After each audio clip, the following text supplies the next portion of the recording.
वो कुछ और नहीं कुछ कर मैं तो वैसी बात से फॉर्म करके जा सकता है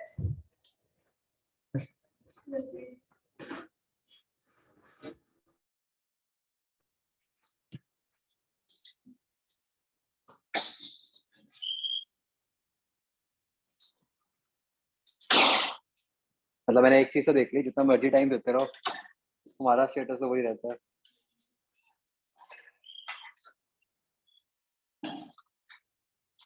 क्या करूँ मैं बताओ? ये डिस्कस तो कर ही रहा हूँ पक्का। रे ऑप्टिक्स वाला हाँ बता दूंगा। रे किया हुआ है सबने?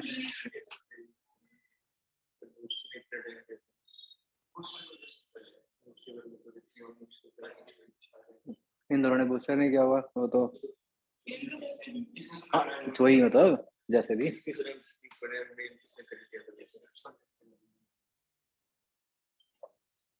तुमने कर लिया?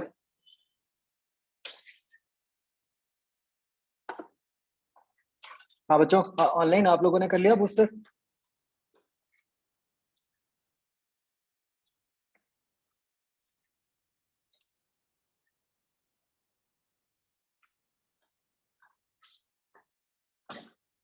चलो फिर वो करूं पहले।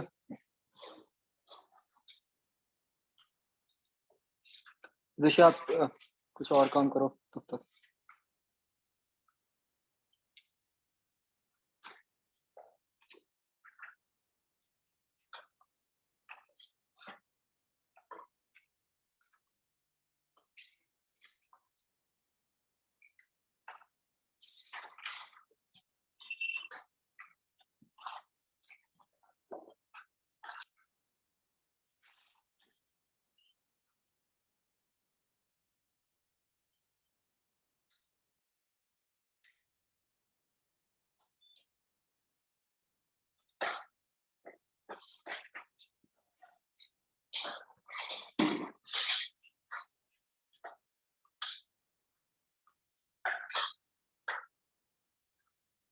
ये हमने पहले किया था डिस्कस बच्चों अभी तक या बिल्कुल नहीं किया हुआ?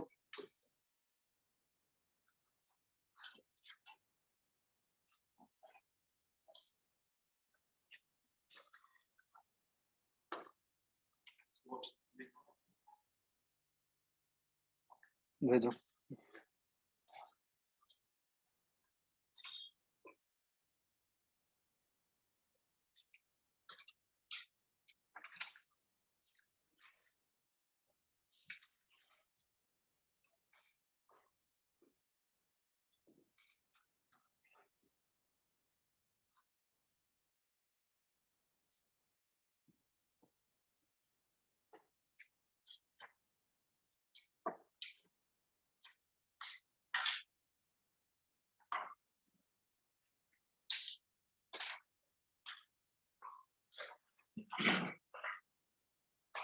व्हाट्सएप पे मत भेजो, मेरा फोन भी स्विच ऑफ है अभी। कैसे दोगे?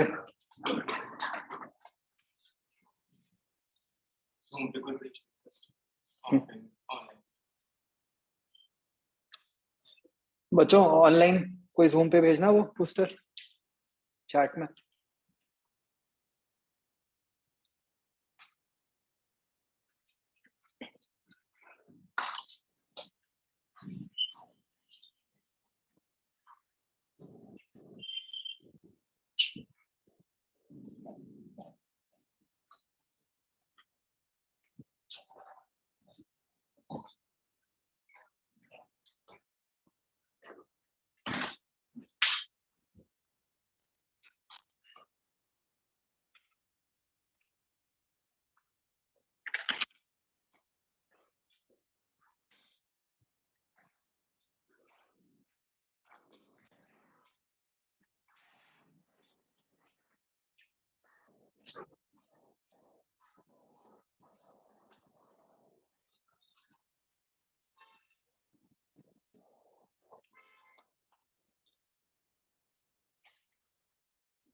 अच्छा टेलीग्राम है तुम्हारे पास?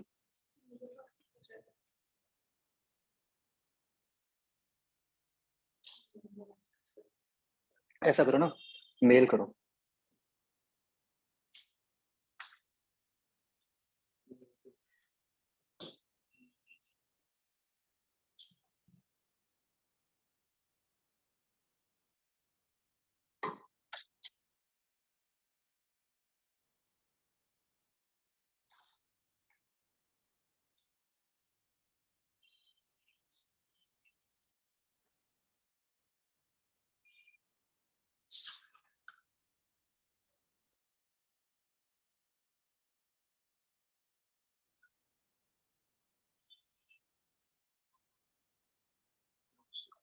करो मैं nitishgarg@gmail.com।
हाँ तो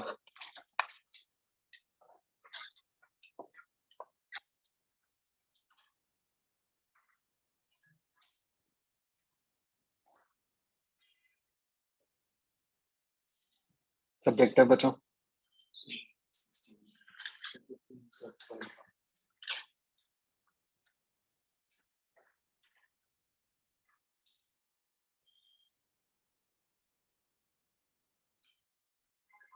15 का C part. Point of application का मतलब होता है कि एक ऐसे पॉइंट पे जहाँ पे टॉर्क भी इक्वेट हो जाए। तो मतलब आप पूरी वायर पे फोर्स निकालोगे और आप ये मतलब फोर्स तो आपको अलग अलग पॉइंट्स पे दिख रही होगी, उससे आप टॉर्क भी निकाल सकते हो। तो आप टोटल टॉर्क निकालोगे कि वायर पे कितनी लग रही है और उस टॉर्क को फोर्स इनटू एक्स कर दोगे, उससे निकलेगा पॉइंट ऑफ।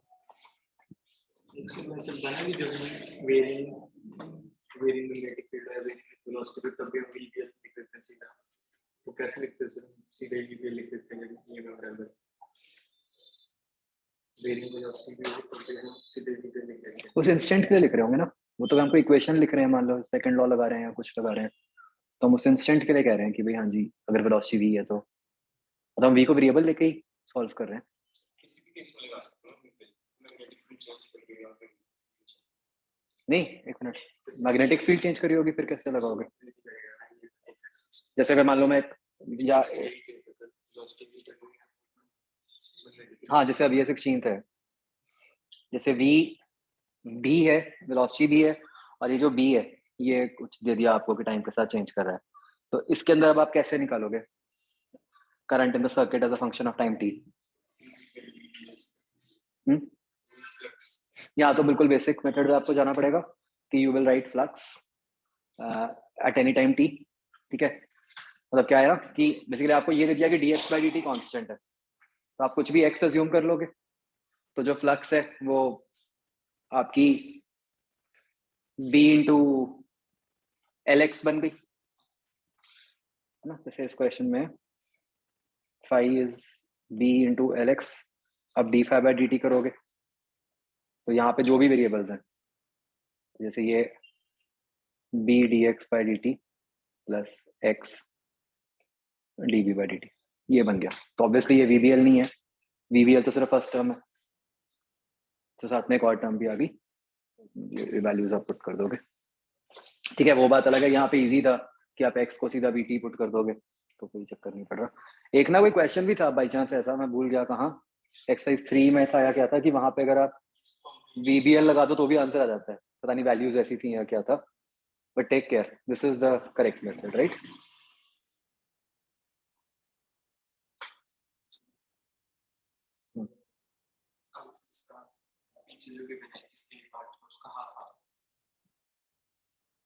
फर्स्ट पार्ट का आंसर इज इट?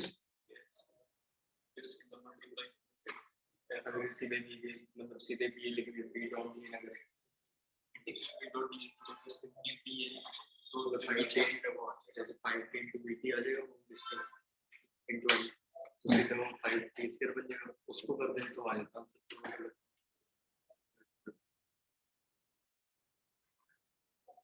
क्या कह रहे हो आप, जैसे डिस्टेंस 5t, मतलब जैसे डिस्टेंस बीटी आ जाएगा वो मतलब टोटल एरिया एलबीटी आ जाएगा, और अगर हम सीधा बी लिख दें बी डॉट डी मतलब इंटीग्रल बी डॉट डी करने की जगह सीधे बी लिख दें, जो नहीं कर सकते यहाँ पे, तो आंसर आता है।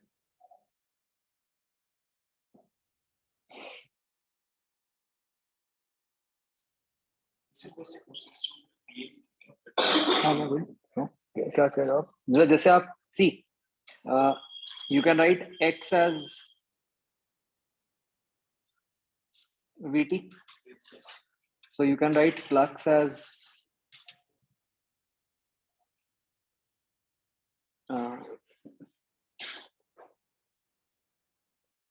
lvt into 5t.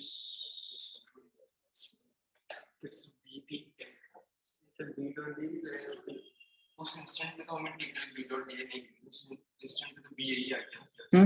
यस वो इन करके करा था मैं इंटीग्रल बी डी। बी तो टाइम के साथ वेरी कर रही है ना, तो आप एक इंस्टेंट पे तो फ्लक्स को लिख ही सकते हो ना कि इस इंस्टेंट पे ये मैग्नेटिक फील्ड है। इंटीग्रेशन तो की जरूरत पड़ती है अगर आपको जो बी है विद एक्स वेरी कर रहा होता, तब इंटीग्रल बी डी करते हैं ना। हाँ, तो किसी भी टाइम टी पे अगर मैं आपसे पूछूं फ्लक्स क्या है तो आप क्या कहोगे? वही लिखिए आप। अच्छा, आपने शायद, जो मैं समझ पा रहा हूँ, आपने ऐसा किया है कि 0 से t तक इंटीग्रेट किया है सॉर्ट ऑफ फ्लक्स को, वो लीनियर है तो 2 के फैक्टर का फर्क पड़ रहा होगा, तो नहीं, 0 से t तक का तो मतलब ही नहीं बनता ना, आप तो एक इंस्टेंट पे निकाल के उसको डिफरेंशिएट करते हो। तो क्या ठीक है answer?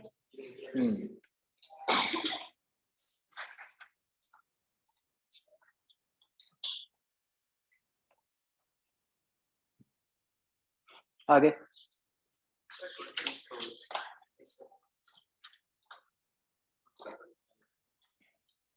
20th constant angular alpha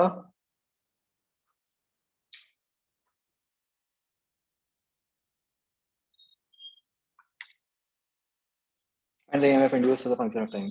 ठीक है, तो भाई एट एनी टाइम t जो फ्लक्स होगा वो क्या हो जाएगा, half r square theta, right. और आपको दिया हुआ है कि एंगुलर एक्सेलरेशन अल्फा है, तो थीटा को you can write it as half alpha t square, right. उसको वहां सब्स्टिट्यूट करो और डिफरेंशिएट करो, उससे आपका आंसर आ जाएगा, राइट। स्ट्रेट फॉरवर्ड आ रहा होगा। और जैसे मैं देख रहा हूँ इसमें ग्राफ बनाना है, तो वो साइन कॉस वाली टर्म बन रही होगी इसमें, नहीं लीनियर ही बनेगी इसमें तो।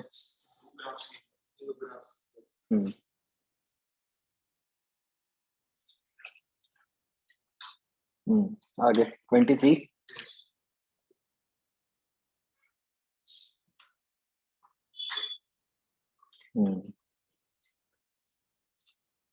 ये जैसे जो हम बात कर रहे थे उसी की और अच्छी फॉर्म बन गई।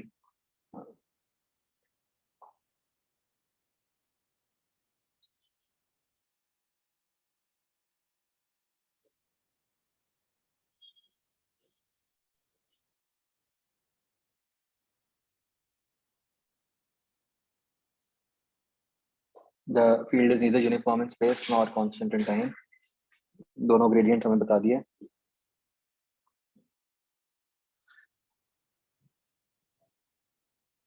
करंट अपने को पूछा है, तो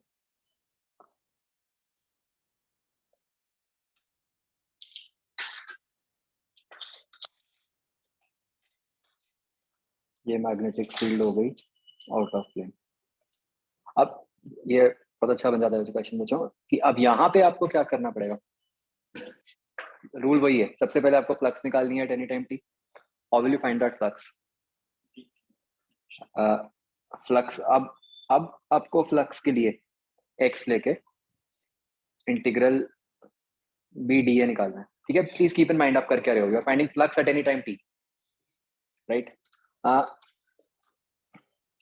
तो उस टाइम टी पे जो भी बी है आपको भी सब्स्टिट्यूट करने की जरूरत नहीं है, बट मतलब बी आपको दो तरीके से वेरी कर रहा है बी, समझो। एक तो बी वेरी कर रहा है विद टाइम और एक बी वेरी कर रहा है विद एक्स। ये मतलब बेसिकली जो डी ए बना ये क्या है, integral B X T X, right. अब how will you solve this integral?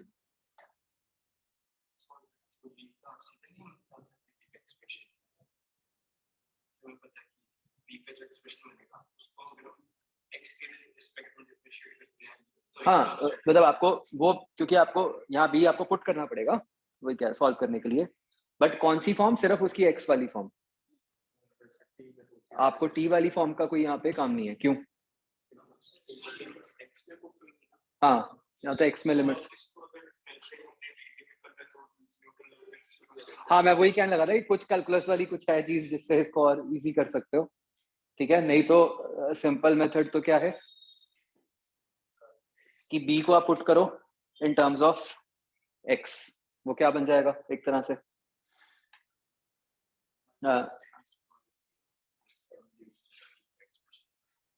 एक क्या इस इंफॉर्मेशन की जरूरत है कि x इक्वल टू 0 पे बी क्या?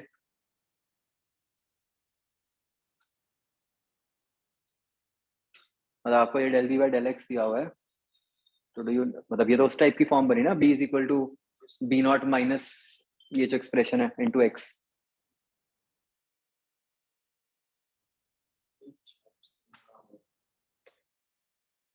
मे बी बाद में डिफरेंशिएट करना है तो कट जाएगा, बट यहां से तो आपको ऐसे ही कहना पड़ेगा ना कि b is equal to b naught minus 10 raise to power minus 3 into x.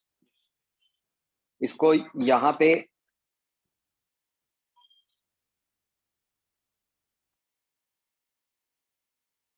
वैसे तो दूसरी फॉर्म यूज कर दो, ज्यादा आसान है।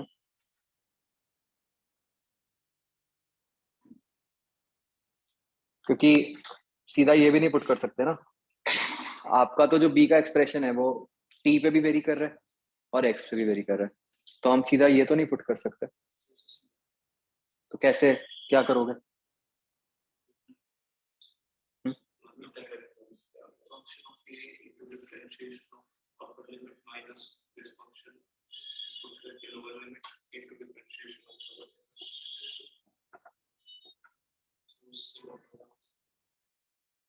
नहीं उससे तो हो ही जाएगा, बट कुछ और इजियर मेथड हो सकता है।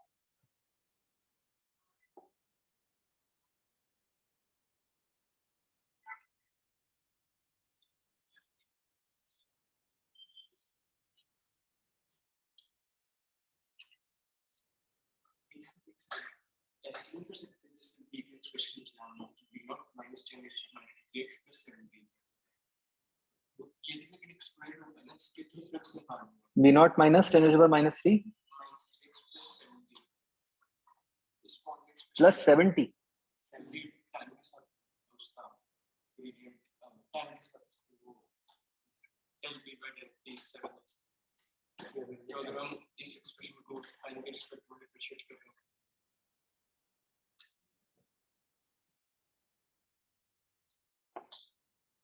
नहीं ऐसा है ना, आपके पास एक del b by del x है, एक del b by del t है। इसके एक्सप्रेशन के हिसाब से बी इस फॉर्म को आना चाहिए बी नॉट माइनस 10⁻³ इसके हिसाब से बी होना चाहिए b naught plus 70। B naught नहीं कुछ और, मतलब बी नॉट डैश प्लस 70। कैसे कंबाइन करोगे?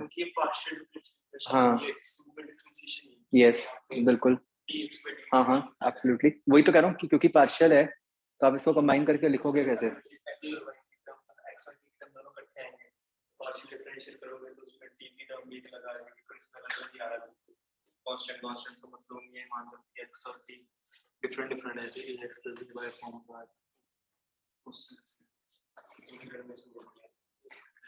नहीं वो तो ठीक है, मतलब वो तो एक तरह से हमने,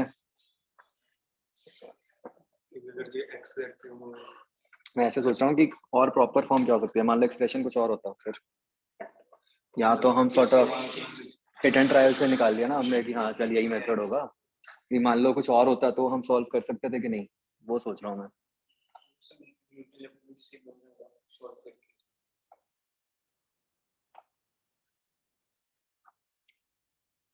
न्यूटन लेबनिट्स आती है सबको?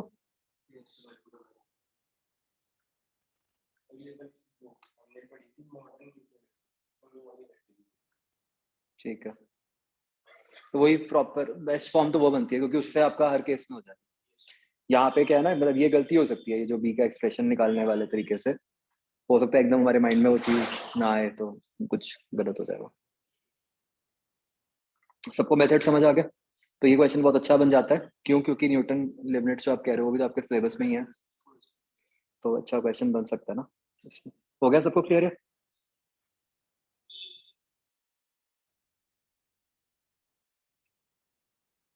आगे हम्म,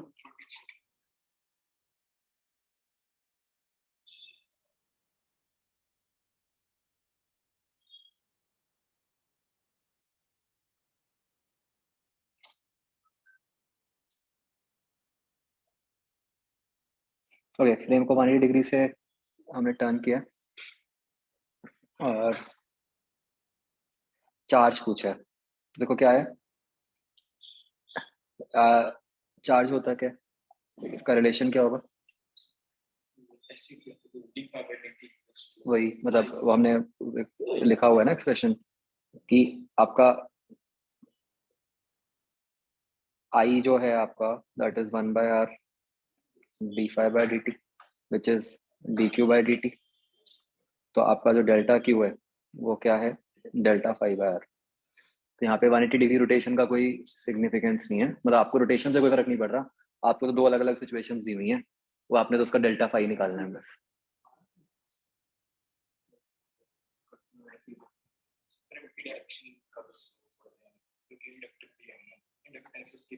तो उसके कारण अगर हम जो फाइनल हमारा ये फायर आएगा, अगर हम उसमें नेगेटिव ना लगाएं तो हमारा अच्छा वो कांस्टेंट दे तो minus L D I by D T वाली जो टर्म है वो भी जीरो मिलता है, सो दैट फाइबर वो थोड़ा सा ध्यान रखना है बच्चों, राइट, साइंस का। आगे 34।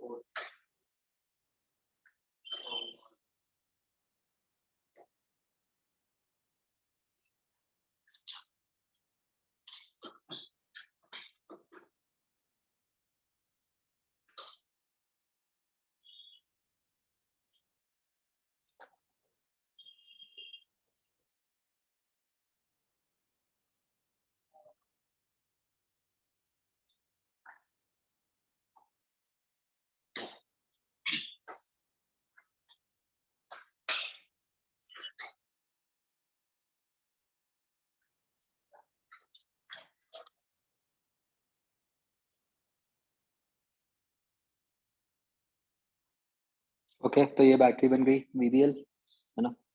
तो इसके एक तरफ L लगा हुआ है, एक तरफ R लगा हुआ है,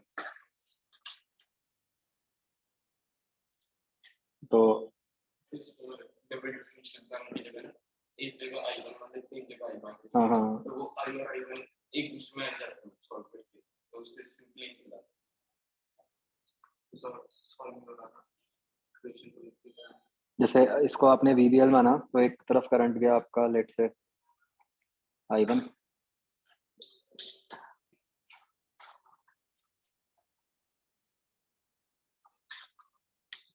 लेट से इस तरफ करंट जा रहा है I2,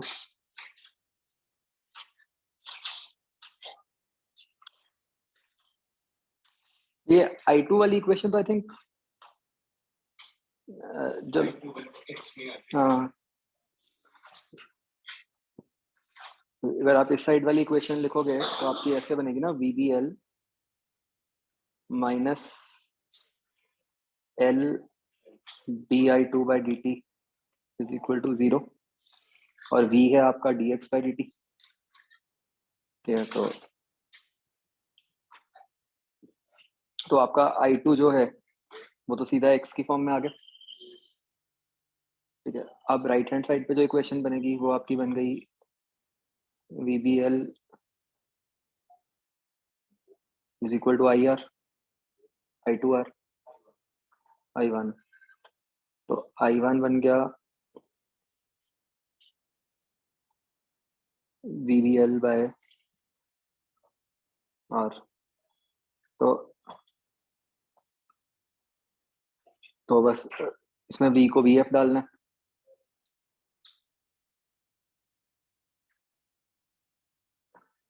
ठीक है, तो जब क्वेश्चन ये charge flow through the inductor by the time t, तो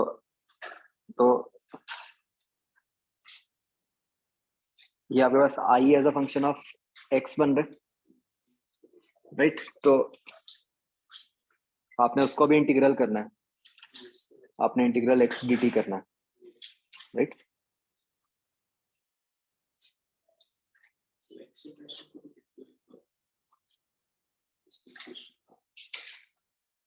तीसरी इक्वेशन आपकी जो बनेगी वो एक्सेलरेशन की बनेगी कि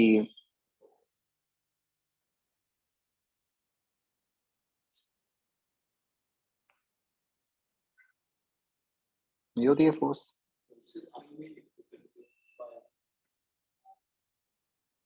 दोनों को ऐड करके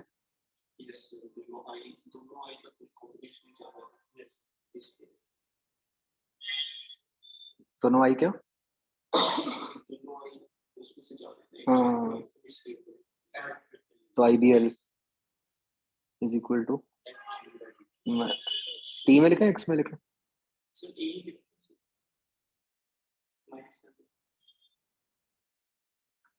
नहीं, आई मीन कि a को फाइनली तो आप कुछ पुट करोगे ही।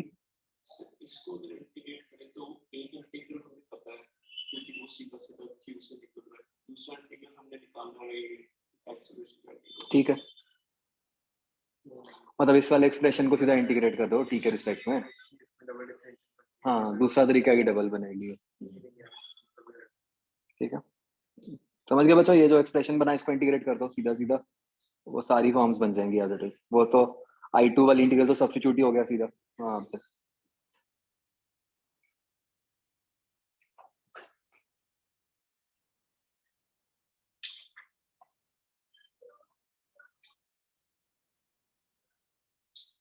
आगे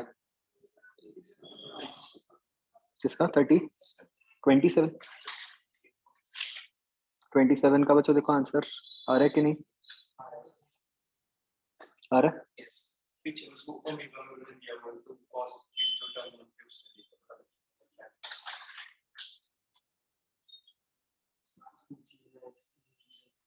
सेकंड राउंड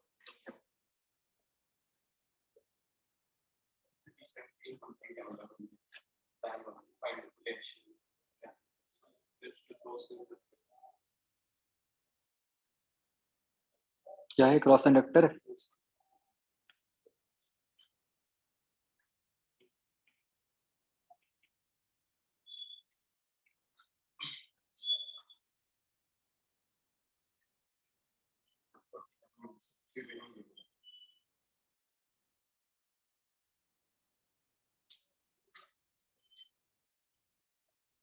ठीक है, छोड़ दो।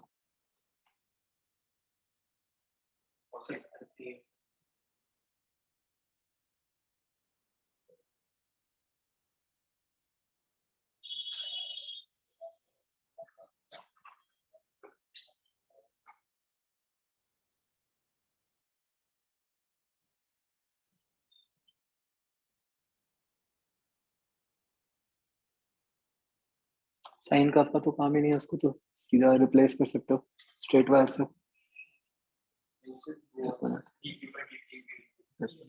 बी वेरिंग है।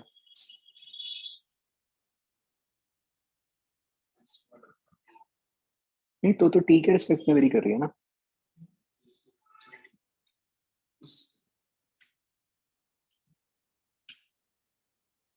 आप सीधा वो तो लगा ही सकते हो एंड पॉइंट्स के बीच वाला। बस टाइम वेरिंग में पार्ट डिपेंडेंट होता है पोटेंशियल सीधा हमने क्रॉस टाइप पर दूसरे different time this was a result point for radius because of the number. This is maths for first round.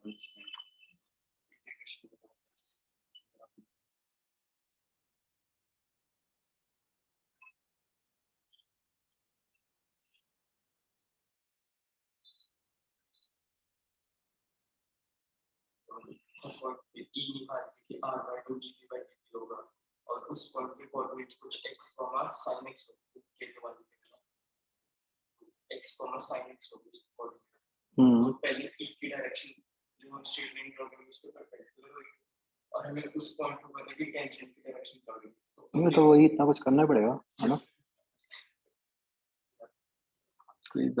कोई शॉर्ट फॉर्म नहीं बनती इसकी।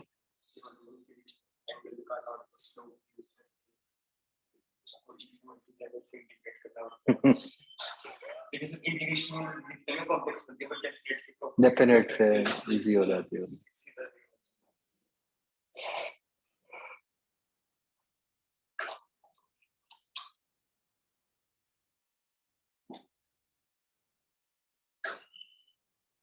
मतलब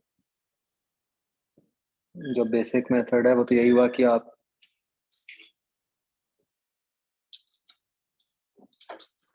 मान लो किसी भी पॉइंट पे बच्चों मैग्नेटिक फील्ड वो फिगर से ऐसा लग रहा है कि थोड़ी नॉन सिमेट्रिक है बट वो सिमेट्रिक ही है, मतलब वो साइन का बिल्कुल बीच में ही है।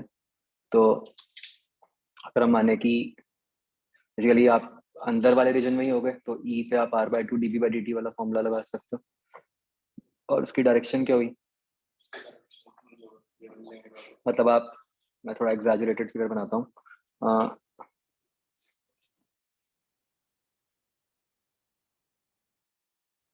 मान लो ऐसे साइन कर्व जा रही है मेरी, तो इस पॉइंट पे जो आपका r वेक्टर बनेगा, ठीक है, एक r चाहिए होगा आपको, तो e की डायरेक्शन होगी अलोंग टेंजेंट।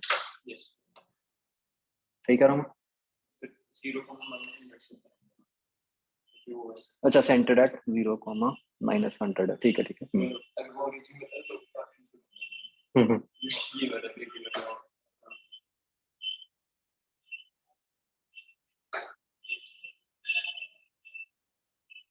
तो ये ऐसे बनेगा, ये r है लेकिन अब e कैसे होगा इसके टेंजेंट पे, तो r by 2 dv by dt वो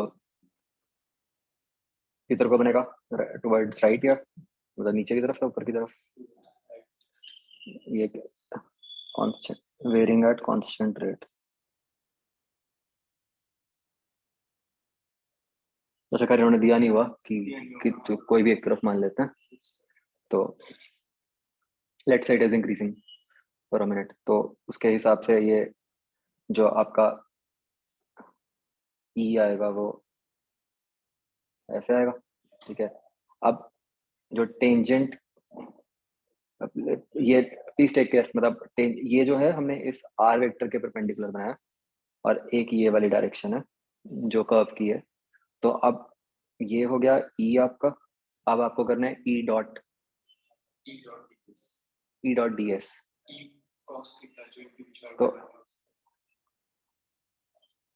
तो ये डी एस कैसे लिखा आपने?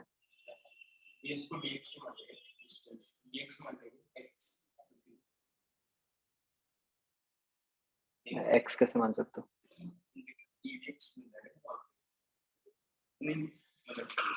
कोई भी जैसे हमारा तो हमने ये वाला कुछ एक्स मतलब इस जो उसका कोऑर्डिनेट है उसके हिसाब से बिल्ड करेगा, जो डीएक्स होगा हमारा वो डीएक्स ही बन जाएगा।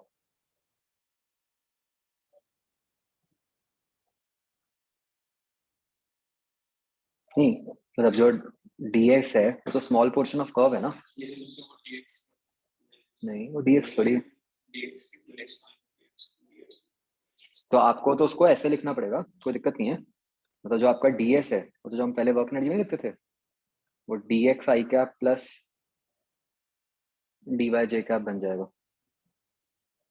ठीक है, तो आप ई वेक्टर को भी लिख सकते हो। आर वेक्टर तो आप लिखोगे आई कैप जे कैप की फॉर्म में, तो आप क्या ई वेक्टर को लिख सकते हो आई कैप जे कैप की फॉर्म में? बन जाएगा, है ना? तो फिर उससे आपके पास ई डॉट डी एस बन जाएगा। तो मतलब डी एक्स डी वाई में रिलेशन तो है ही आपके पास, वो सब्स्टिट्यूट हो जाएगा और फिर उसको इंटीग्रेट करोगे आप।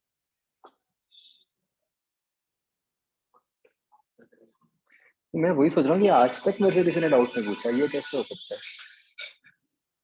क्या कुछ आंसर मतलब नहीं नहीं सही तो है, कुछ बहुत वैसा है क्या कि कुछ गलत मान के भी आ जाता है या कुछ शॉर्टकट मान के?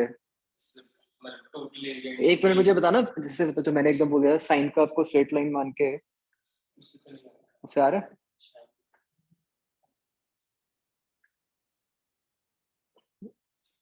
बेसिकली ये 2 पाई की बन गई ना।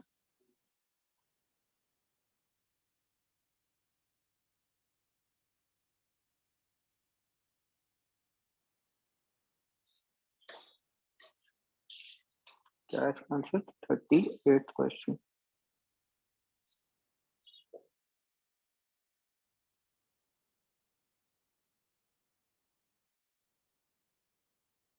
थ्री वन फोर 100 पाई।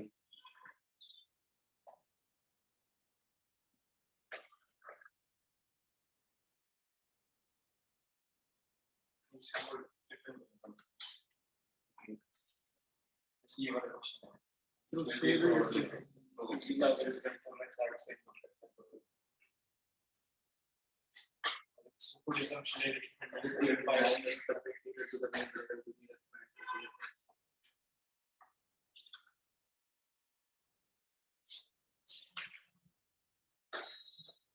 कैसे लगाना लोगों ने, ये डाउट तो होना चाहिए था।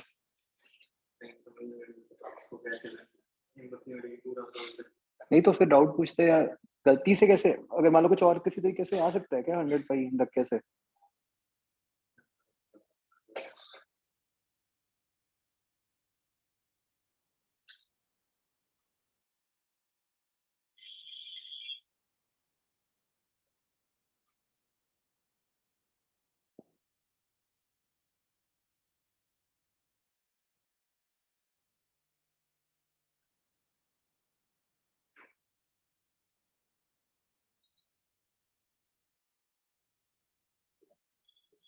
चलो ठीक है, समझ गए बच्चों आप? अगर क्या होता है 2d by into सीधा एल कर दे तो फिर वो r by 200 है और 2 by कर दे 200 by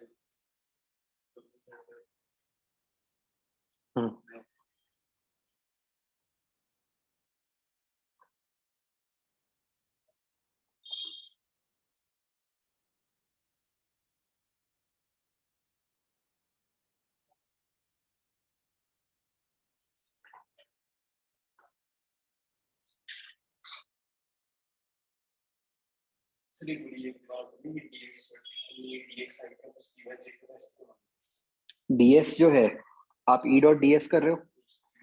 डीएस क्या है? अलोंग द कर्व है ना, छोटा सा सेगमेंट। तो कर्व का छोटा सा पार्ट तो ठीक है बच्चों, समझ गए ना सब कैसे करना? प्लीज सॉल्व करना सारे इसको। मे भी कुछ होगा, बट लिखना तो ऐसे ही है ना। चलो आगे बच्चों।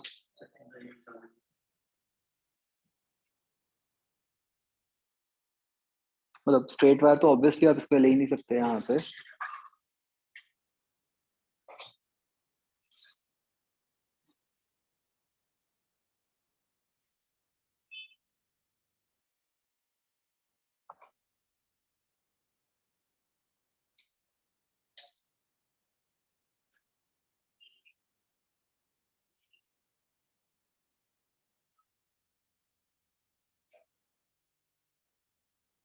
रेजिस्टेंस है, कैपेसिटर है।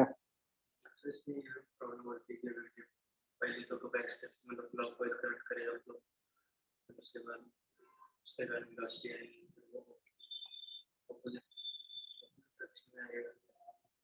फिर उसके बाद फिर करेक्शन जो लिख देना ये मतलब उसके बाद बन नहीं रहा था मेरा एक बार एक एक के लिए कुछ दूसरे के लिए अपोजिट है मेरा शायद प्रॉब्लम नहीं, आप तो देखो जो बैटरी की पोलैरिटी है वो तो हमेशा कांस्टेंट ही है ना। बैटरी तो आपकी हमेशा पॉजिटिव टर्मिनल, मतलब जो इंड्यूस्ड बैटरी बनेगी वीबीएल वाली, उसकी पोलैरिटी तो हमेशा ऊपर को ही है। तो आप उसके हिसाब से एक लिख लो, वो तो प्लस माइनस अपने आप ही उसमें एडजस्ट हो जाएगा।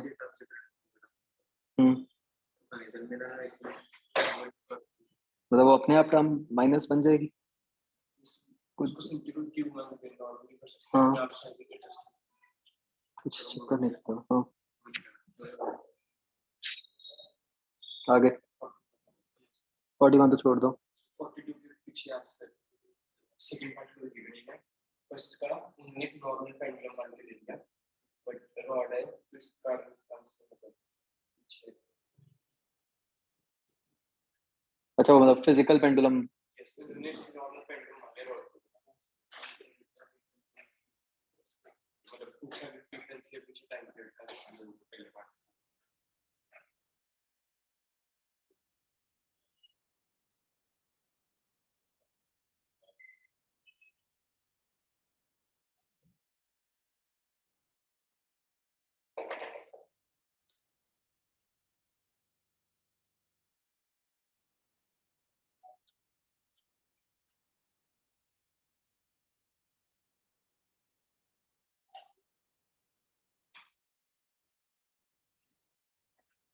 नहीं, जो उन्होंने आंसर दिया वो ठीक दिया। पीछे 2.5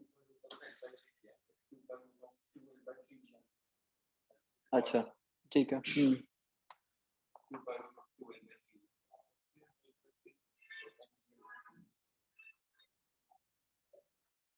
वो तो सिंपल फिजिकल पेंडुलम वाला हो गया। क्या बनेगा? 2 पाई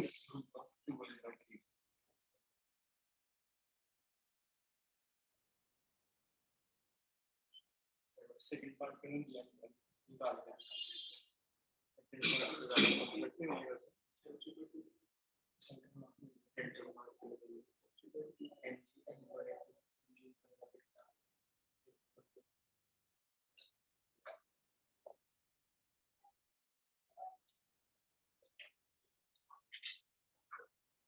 हो सेकंड पार्ट का क्या बनता है? माइनस 30 पे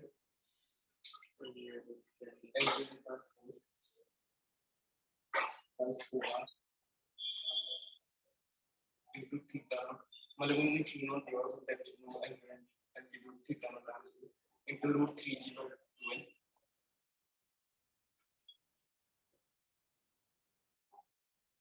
into sin root 3g by 12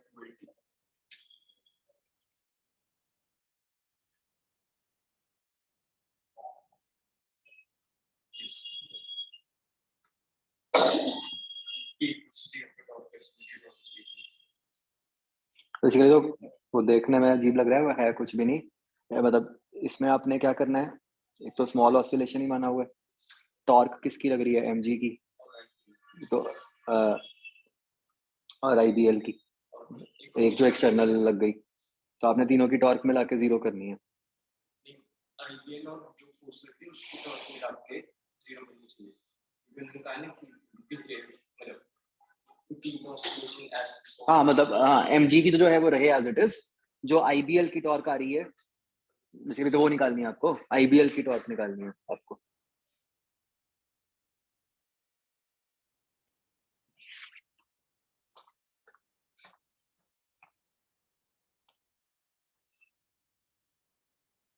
तो ये इतना क्लियर नहीं है क्वेश्चन में, हो सकता है वो इस तरह भी दे देते हैं कि जैसे साइन के अंदर जो बन रहा है, अगर स्मॉल ऑसिलेशन ही है तो वो एंगल स्मॉल मान के उसको साइन थीटा को आप थीटा ही लिख देते, प्रोबेबली, बताने।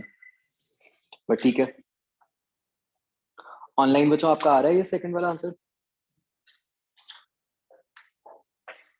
ठीक है, आगे 43 में i0 की वैल्यू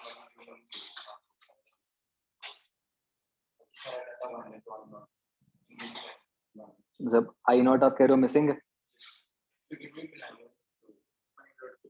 ठीक है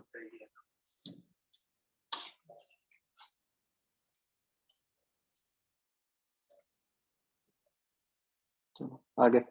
44 इसका मतलब पोटेंशियल एनर्जी वाले नेटवर्क से करके तो अलग बात है और से मतलब वो लगा और दोनों से जो पीछे के उससे अलग उससे ले लिया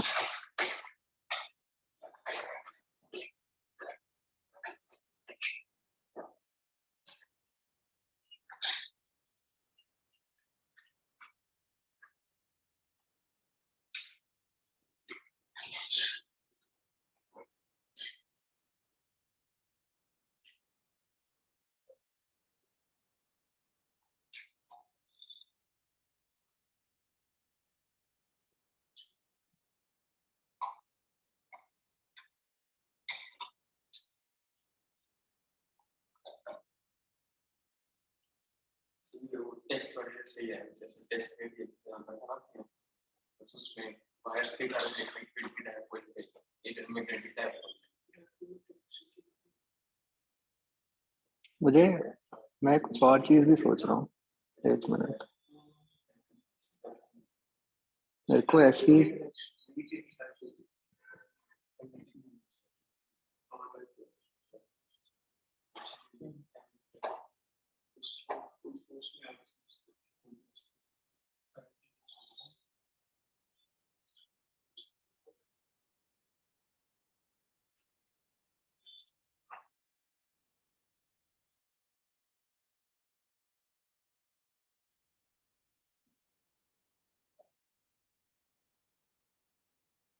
ये देखो ये सेम ही क्वेश्चन है वैसे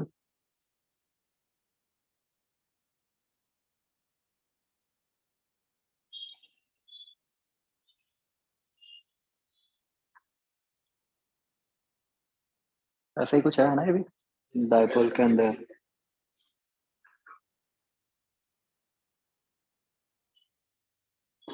और इन्होंने तो एग्जैक्ट पूछा भी नहीं हो तो सिर्फ ब्रॉडली पूछा था कि प्रोपोर्शनैलिटी क्या है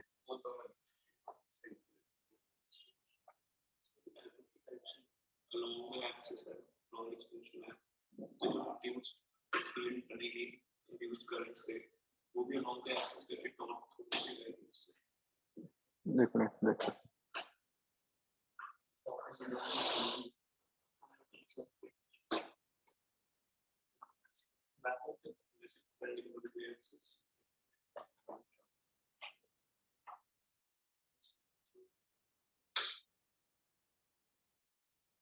नहीं मतलब यही वाला केस हो गया ना कि एक डायपोल है वो इनटू द प्लेन जा रहा है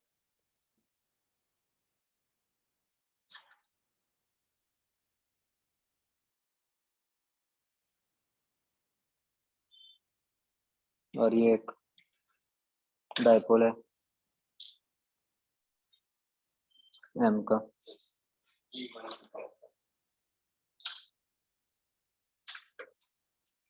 पोटेंशियल एनर्जी वाले मेथड से करते हैं जो पीछे बाकी साइड टर्म्स चाहिए इन्होंने कोएफिशिएंट 9/4 दिया हुआ है बट मेरा उसका 21/16 आता है मतलब एक 7 का फैक्टर तो आना चाहिए क्योंकि नीचे जो पोटेंशियल एनर्जी लिखते हैं तो जब उससे फोर्स लिखेंगे LU/dx x is to 7 में नीचे होता है तो 7 का फैक्टर ऊपर आना चाहिए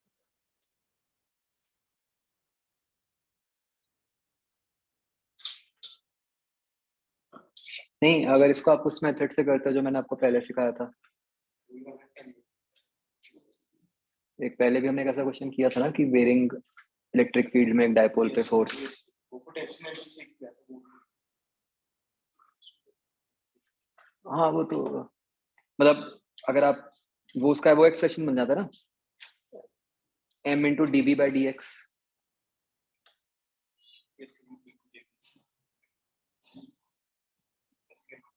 मतलब आप लूप के कारण जो फील्ड है x डिस्टेंस पे वो b लिखो तो m into dB by dx बननी चाहिए फोर्स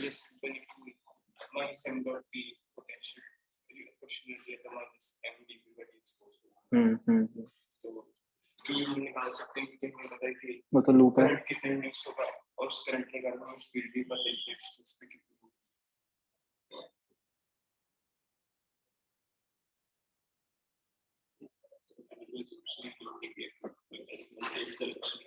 अच्छा,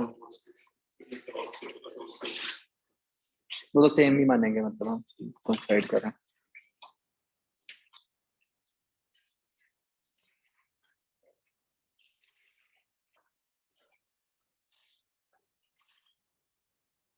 वो जो फोर्स जो है वो बन गई m into D by D x. अब b के लिए आप क्या करोगे? आप करंट इंड्यूस निकाल लोगे।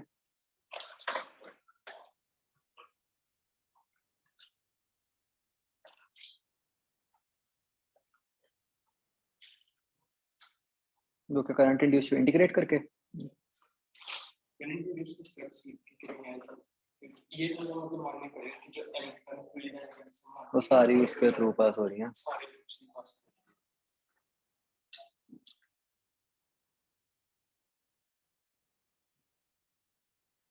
इसमें मतलब x काफी बड़ा है उसके वजह से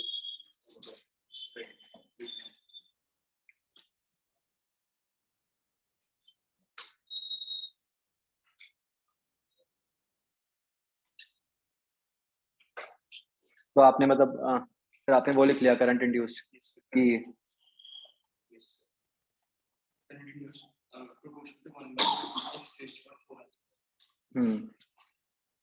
तो फिर उसके बाद हमें पता है कि एक लूप जिसमें करंट आई है डिस्टेंस x पे उसके कारण field mu not I a square upon 2x plus a square का 3/2 उसके बाद x इस पे किसी डिस्टेंस x पे तो a बहुत छोटा x है तो नीचे x क्यूब लिख सकते हैं हम सिंपली। तो उसमें जब हम i को पुट करेंगे तो उससे हमारी वो आ जाएगा माइनस उससे हम b निकाल सकते हैं।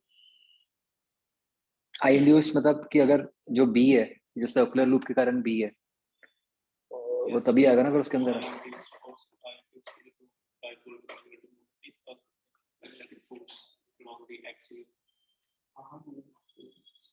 फिर बोलो। हाँ हाँ हाँ हाँ करेक्ट, वही चीज ही की है। मतलब आपको बी के लिए आई चाहिए, आई के लिए आपको ये लिखना पड़ेगा कि वो जो मैग्नेट है उसके कारण कितनी फ्लक्स है उसके थ्रू, लूप के थ्रू। तो वो बन जाएगा आपका एक्सप्रेशन है।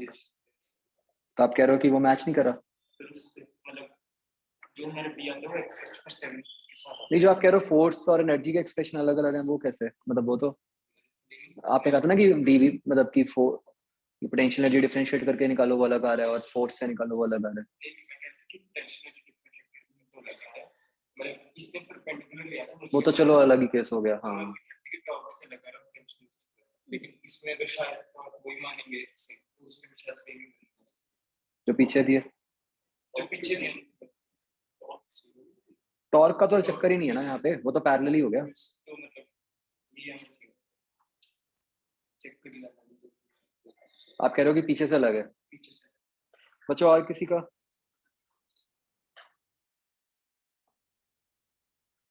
तो फिर 7 की टर्म तो ऊपर आनी चाहिए न्यूमरेटर में क्योंकि जो पोटेंशियल एनर्जी है वो 1/x पर 7 की फोर्स हो जाएगा और 7 की टर्म नीचे तो मतलब ऊपर से ही है ऊपर 7 की टर्म तो आनी चाहिए।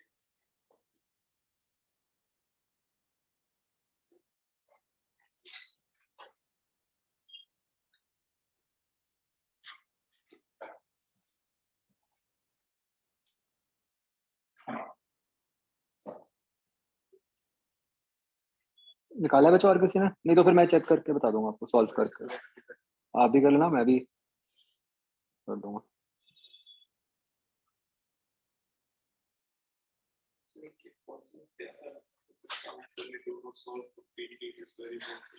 कौन सा क्वेश्चन?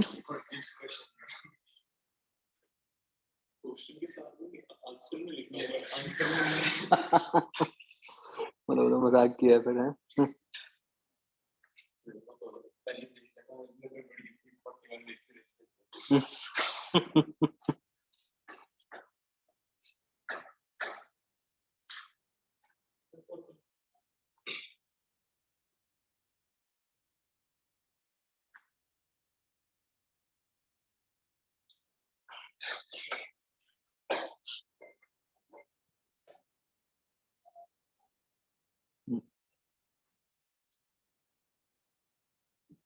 आप कौन सा कह रहे हो?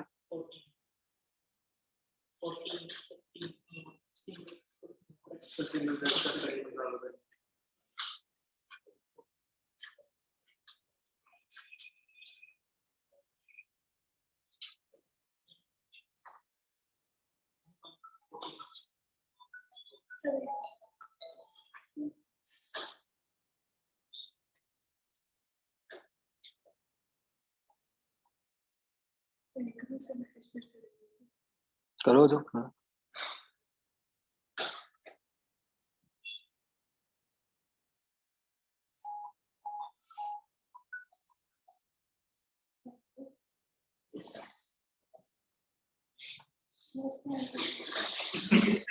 और आंटी क्या हाल है? मैं क्लास में हूँ।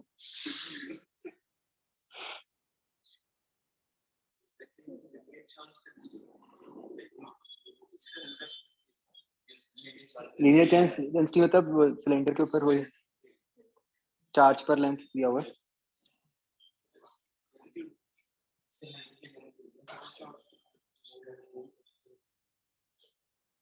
मुझे तो लग रहा है इसमें बस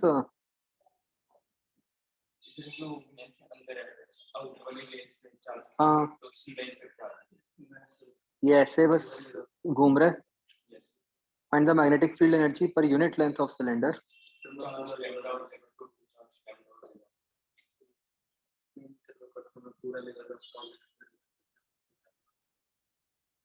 ठीक है आगे 14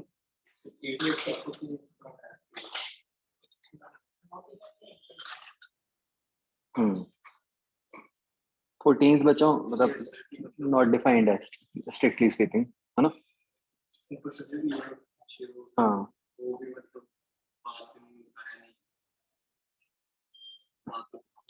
नहीं वैसे ये 13 और 14 में फर्क क्या है?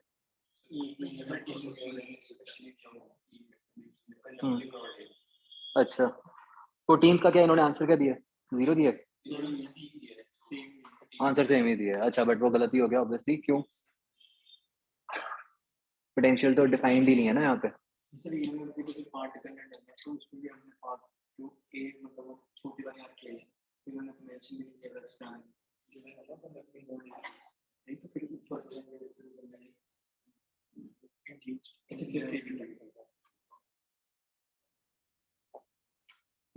थर्टींथ में तो आपने रॉड के अलॉन्ग इंटीग्रेट कर दिया ना बस। हाँ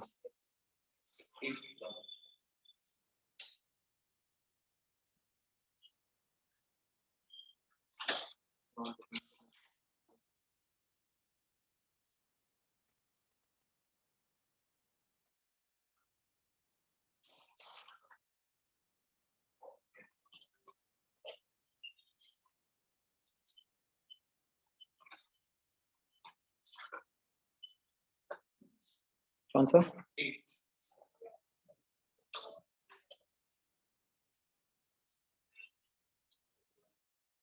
इसमें क्या हो रहा है बस 8 में जब आप उसको राइट की तरफ कर रहे हो तो सर्किट की रेजिस्टेंस बढ़ाते जा रहे हो आप।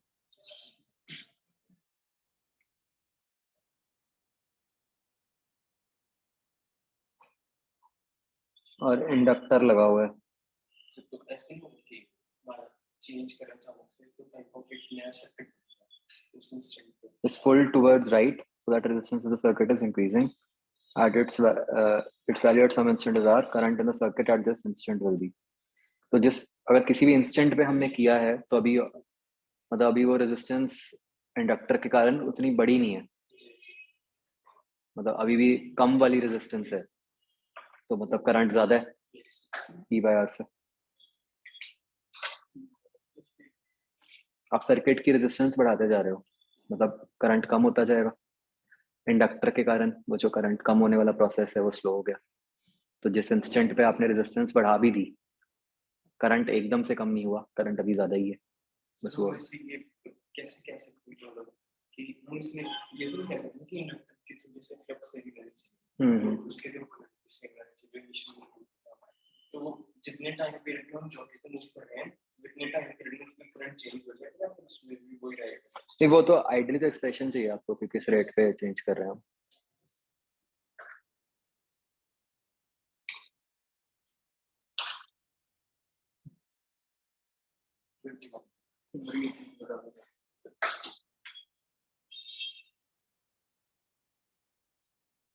Metallic charging is placed on a uniform magnetic field with its plane perpendicular to the field.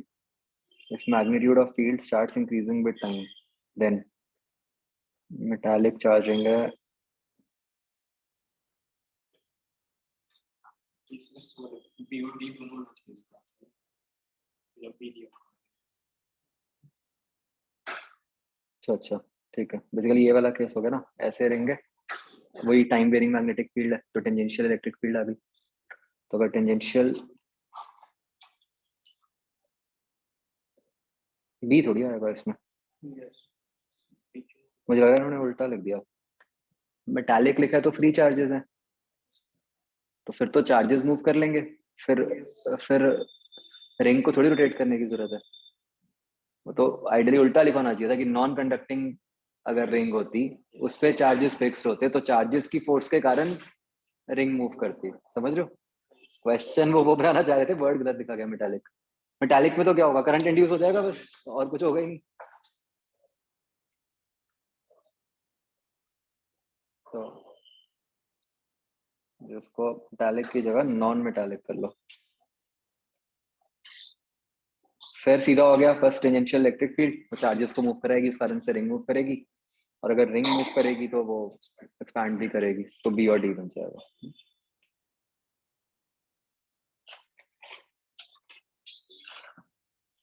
आगे 21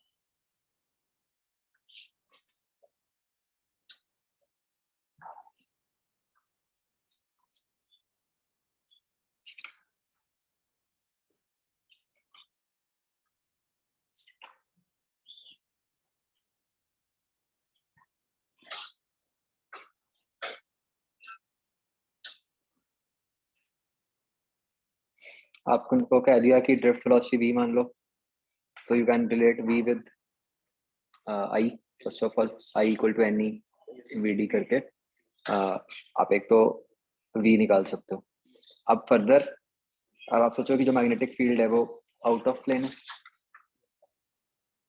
ना जो उसके चार्ज पार्टिकल है उसकी वेलोसिटी किधर को है ऊपर को सॉरी राइट को हॉल इफेक्ट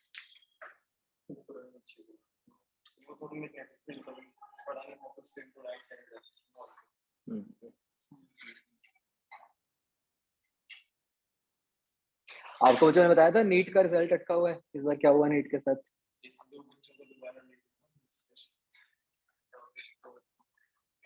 बॉम्बे के अंदर कोई सेंटर था वहां पर जैसे वो नीट का ऑफलाइन पेपर है तो वो होता है ना क्वेश्चन पेपर कोड है आंसर शीट होती है वो मैच होनी चाहिए तो वहां पे जो दो बच्चों को मिली वो मैच नहीं कर रही थी शीट तो उन्होंने उस टाइम पे इन्विजिलेटर को बोला भी अब इतने इन्विजिलेटर्स होते हैं उनको पता ही नहीं होता क्या है क्या नहीं आपने भी इतने टेस्ट दिए ही हैं क्या हाल होता है आपको पता है तो कितनी बार होता है कि ओलंपियाड है कैलकुलेटर किसी ने अलाउ कर दिया किसी ने नहीं किया उन्हें पता नहीं चलता वो फिर उन्होंने डांट दिया कि भैया यही है देना है दो नहीं कैंसिल कर देंगे तो उस चक्कर में मतलब उनका पेपर आई डोंट नो कि उन्होंने अटेम्प्ट किया नहीं किया वो कुछ तो मिस हो गया फिर उन्होंने एनटीए को मेल्स की बहुत सारी एनटीए वो एंटी एज यूजुअल और वो कहें भी क्या मतलब उन्हें पता था कि हुआ है बट उनके पास कोई सोल्यूशन नहीं था फिर दे अप्रोच द कोर्ट ने बुलाया उनको एनटीए ने मतलब गलती कर दिया जो भी कह दो सच भी यही था कि उन्होंने कहा कि हाँ जी हुआ है ऐसा बट कोर्ट कहता सोल्यूशन बताओ कहते सोल्यूशन कुछ नहीं है हमारे पास और एनटीए क्या करे तो कोर्ट ने कहा कोई बात नहीं फिर दोबारा लो एग्जाम सोल्यूशन तो यही है तो कहता दोबारा सब कुछ वो करो तो अब एनटीए की जान निकली हुई है इट्स वेरी टफ पूरा एक पेपर दोबारा सारा प्रोसेस सोचो दो बच्चों के लिए होगा अब तो अब उन्होंने फिर सुप्रीम कोर्ट में फाइल किया कल एप्लीकेशन कोर्ट ने कि भाई दो बच्चों के लिए पूरे कंट्री का रिजल्ट रुका हुआ है तैयार है बिल्कुल कि प्लीज चलने दो बट नहीं चलने देंगे वो this is the power of justice कि वो हर बच्चे को मिलना है but at the same time वो एक इशू भी है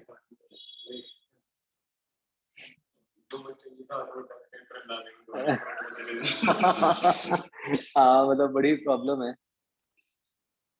मेरे को लगता है पेपर तो ये बना के रखते हैं मुठेर, होते ही रहते हैं वो भी, इनको आदत हो गई है अब। नीट तो कभी एक हुआ ही नहीं, नीट की हिस्ट्री है ये। आप हर साल देख लो कुछ ना कुछ होता है, नीट 2 या 3 बार तो पिछले साल भी क्या हुआ था कि इतना पोस्टपोन होके हुआ था, वो बाद में किसी एक जगह पे ऐसा चक्कर था, कोरोना था वहां पे ना, देने नहीं दिया टेस्ट सेंटर वालों ने कोरोना पॉजिटिव कैंडिडेट्स को। फिर कोर्ट, और फिर उन्होंने कहा लो जी इनका दोबारा, वो भी उन्होंने 3-4 दिन के उस पर लिया था। तो वेरी टफ। केवीपीवाई का भी पंगा पड़ गया, पोस्टपोन होगा केवीपीवाई भी। अभी जो होना था वो पोस्टपोन हो गया, आज ही मैंने न्यूज पढ़ी, वो कुछ तो कितना खुश हुए। अब पता नहीं क्या होगा, वो बेसिकली एक तो ये बड़ा चक्कर है ना कि कोई भी स्टेट की हाई कोर्ट पूरा रुकवा सकती है काम नेशनल लेवल। तो वो मद्रास के अंदर किसी ने पीआईएल डाल दी कि एक ये साउथ वालों को कुछ ज्यादा ही पता नहीं अपनी लैंग्वेज का वो है ना, कि मद्रास के अंदर किसी ने पीआईएल डाल दी कि ये सिर्फ इंग्लिश हिंदी में क्यों होता है, कि भाई हमारी लैंग्वेज में क्यों नहीं होता, ये हमारे लिए गलत है। इन्होंने रिप्लाई भी दिया कि भाई टेक्निकल टर्म्स हैं अभी, वो तो गलत है ना, जब बाकी सारे एग्जाम्स हो रहे हैं। नीट भी तो इसी चक्कर में ही हो रहा है कि स्टेट्स ने छोड़ डाला, तो इतने, फिर उन्होंने कहा आप भी बनाओ, तो कहते इतनी जल्दी कैसे बनेगा, कहते कोई बात नहीं जल्दी मत लो। लटका दिया। बड़ा बहुत मुश्किल है इंडिया में कोई चीज इम्प्लीमेंट करके करवानी। अब तो वो स्टेट्स पंगा डाल के बैठी हैं, अगले साल देखना कुछ और, वो कह रही हैं कि हम नीट के थ्रू देंगे ही नहीं एडमिशंस, कि हम अपना टेस्ट करेंगे। इतनी मुश्किल से जाके इम्प्लीमेंट हुआ है, अगले साल फिर तैयारी है कुछ पंगे की। हाँ वो सब कुछ कह रहे हैं कि भाई हाँ जी ऐसा है, तो उन्होंने कह भी दिया कि बिल्कुल, मतलब वो साउथ वाले कह रहे हैं कि ये भी हमारे टाइप का नहीं है, कि हमारे स्टेट बोर्ड के सिलेबस से बाहर है। उन्होंने प्रूव कर दिया कि कुछ एक भी चीज ऐसी नहीं है जो आपके स्टेट बोर्ड से बाहर है, सब यूनिफॉर्म सिलेबस के अकॉर्डिंग ही है। But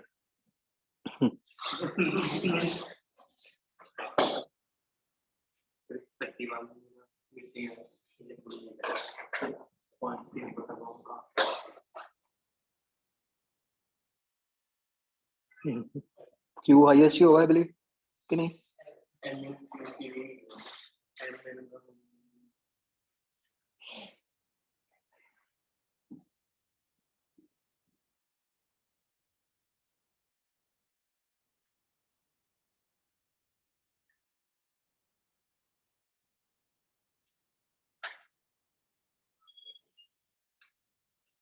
at the position MNQ का क्या मतलब होगा ना?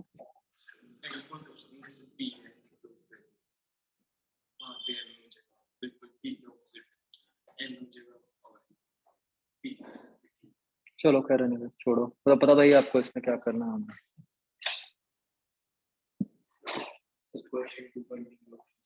मल्टीपल का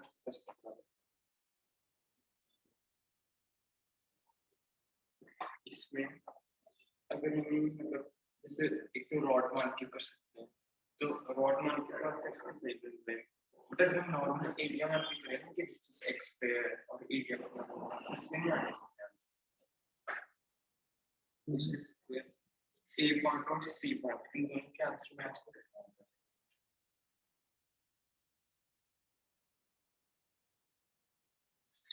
नहीं आएगा तो ऑब्वियसली आना ही चाहिए। मुझे भेज देना एक बार एरिया वाला, मैं बता दूंगा कुछ गलती हुई होगी। चलो थोड़ी देर रे ऑप्टिक्स करें, कर लो यार कुछ तो रे भी।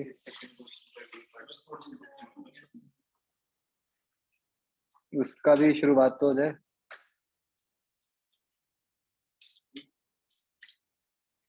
चलो थोड़ा सा तो करें।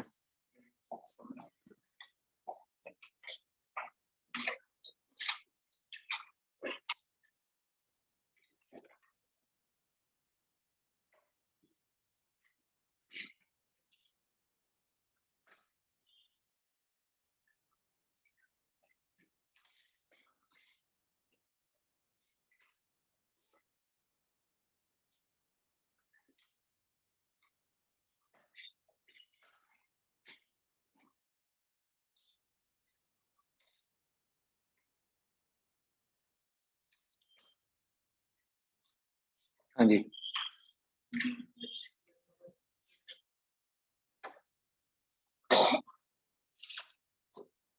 डी पार्ट से। Yes. हाँ जी, D का 8 feet बड़ा। डी का 8th।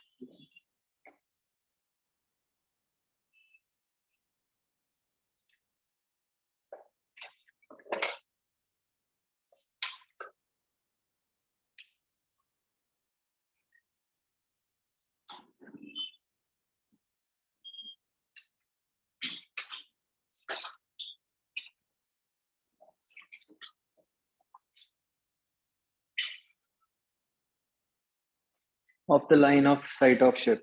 तो जैसे आप इसमें वो मानोगे कि मतलब शिप से जो लाइट रे आ रही है वो बिल्कुल ग्रेजिंग एंगल से आ रही है।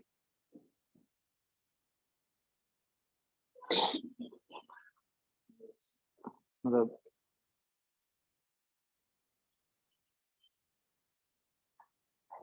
तो ये मानना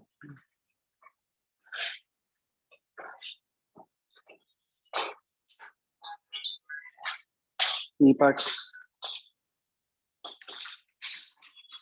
D part की side का D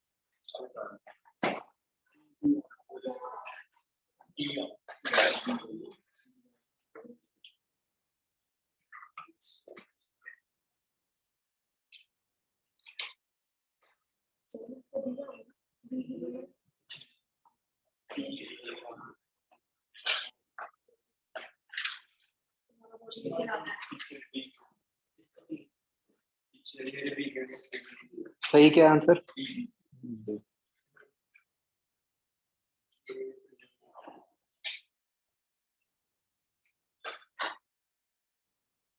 आगे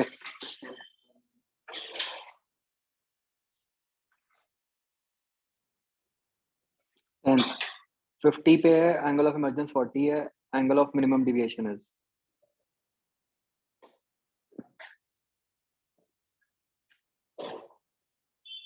देखो अपने सीधा ऐसे सोचना है, इस केस में जो गिवन इंफॉर्मेशन है इसमें डिविएशन कितनी आ रही है? 30 आ रही है। और क्लियरली ये मिनिमम डिविएशन वाला केस नहीं है क्योंकि I is not equal to ई। तो जो एंगल ऑफ मिनिमम डिविएशन है वो 30 से तो कम ही होगा ना। इस केस में डिविएशन 30 आ रही है और ये केस मिनिमम डिविएशन का नहीं है, तो मिनिमम डिविएशन 30 से तो कम ही होएगी। इसमें एकदम माइंड में ये कंफ्यूजन आती है 30 कहाँ से आया? वो 30 यहीं से आया, उन्होंने तो दिया वो।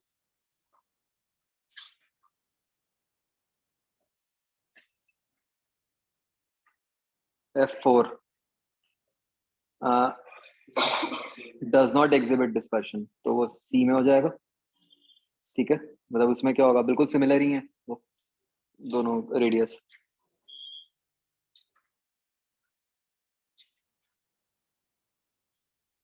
मतलब अगर आप सी में हैं, मान लो आप कोई भी लाइट रे मानोगे तो वो अनडिविएटेड ही निकल जाएगी ना। अगर डिविएशन नहीं है तो डिस्पर्शन भी नहीं होगी। C is practically a glass slab type of thing.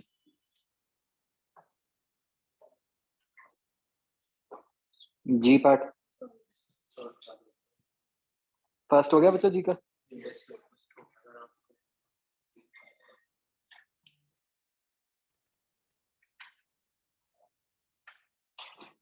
मतलब आप देख रहे हो जैसे जैसे प्रीवियस ईयर है जी का फर्स्ट, वो मैं वही कह रहा हूँ ना, वो एक स्टेप कर लिया फिर तो कुछ बचा ही नहीं। मान लो वो स्टेप नहीं किया और आप इस फिगर को देखोगे, आप कहोगे भाई ये क्या हो गया कि ये एक तरफ से प्रिज्म है एक तरफ से लेंस है, ये बनाया क्या है? राइट, तो है कुछ भी नहीं। मतलब एक स्टेप किया तो वो बिल्कुल केक वॉक है वो। आगे कौन सा कह रहे थे? थर्ड।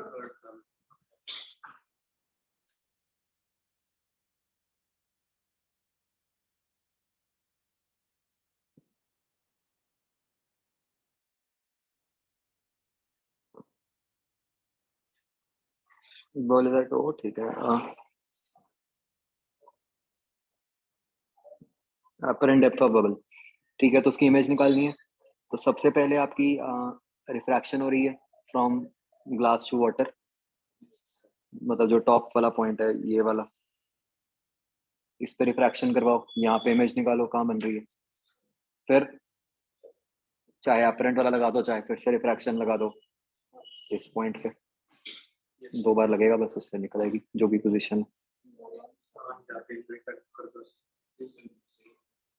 आ जाता है। साइंस की गलती थी होगी कहीं, जब इस स्टेप पे निकालोगे मैं एक बार चेक कर लो।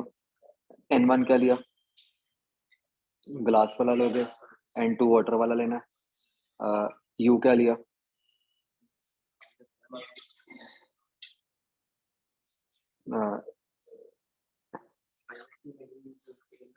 -7.5 हो जाएगा U, और R जो है आपका वो -5 हो जाएगा, तो इससे आपका V निकल आएगा। V कितना आता है,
अगर -8 आ रहा है तो वाटर की सरफेस से 18 हो गया।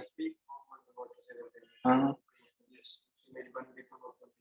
उससे नहीं फर्क पड़ा, अब तो वो पानी के अंदर है, अब तो आपकी रिफ्रैक्शन वाटर टू एयर है।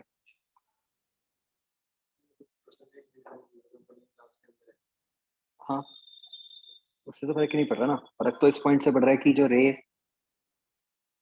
जब आप कह रहे हो कि इमेज -18 पे है ना, वो तो पॉइंट ऑफ कन्वर्जेंस है। आगे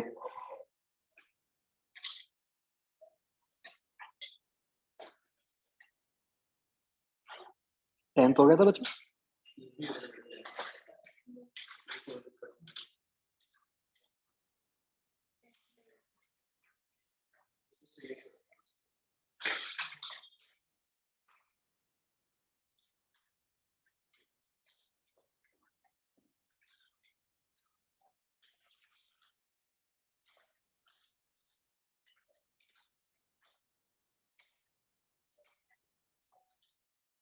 फिफ्टींथ क्वेश्चन में ऐसे है कि पेपर वेट है, ऑब्जेक्ट यहाँ पे मान लो आप यहाँ से देख रहे हो, तो आपका मतलब ये वाला जो पॉइंट है, मतलब लाइट क्या मानोगे आप, प्लस से जा रही है, यू जो है वो आपका रेडियस वाला ही हो गया, -r, इसके हिसाब से बस सॉल्व हो जाएगा सीधा।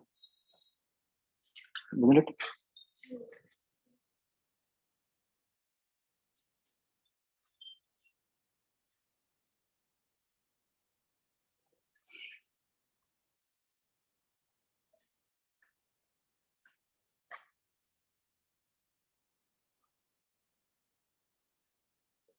हाँ, H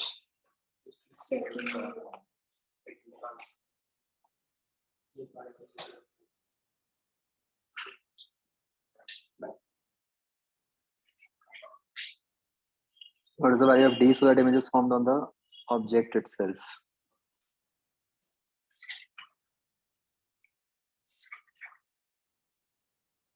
अच्छा ये बच्चों, ये जो एरो बना हुआ है जो f = 10 लिखा हुआ है वो क्या चीज है, वो लेंस है।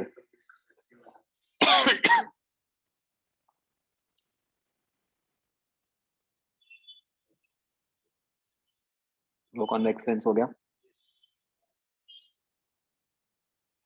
ये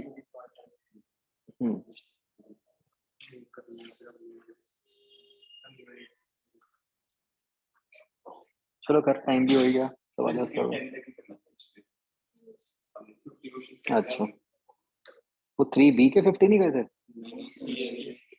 तो मुझे लगा 3A तो पूरी है और 3B के 50।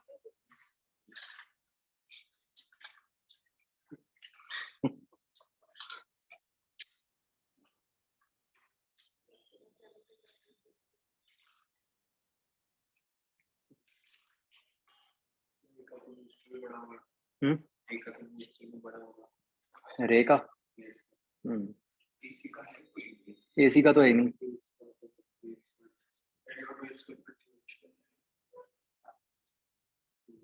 देख लूंगा, खुद याद नहीं।